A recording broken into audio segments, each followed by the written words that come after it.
કથાની અંદર પાત્રોની વાત કરીએ તો હું સંપૂર્ણ દુનિયાનું નિર્માણ કરવાનો વિચાર કરું છું. એટલે એમાં નહીં તો 15 થી 17 પાત્ર માત્ર પહેલી બુકની અંદર જ છે.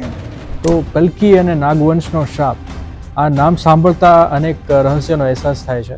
તો આ નામ રાખવા પાછળનું ખાસ કારણ શું હતું? ભગવાન વિષ્ણુના દરેક સ્વરૂપની અંદર નાગોનો એની સાથે એક અલગ સંબંધ રહ્યો છે. ભગવાન વિષ્ણુ જે પોતે અનંત શેષ નાગની શૈયા ઉપર સૂતા હોય છે. લેખન દરમિયાન સૌથી મોટો પડકાર કયો હતો અને આટલી મોટી સર્જનાત્મક દુનિયા બનાવવા માટે તમે કેવી રીતે રિસર્ચ કરી?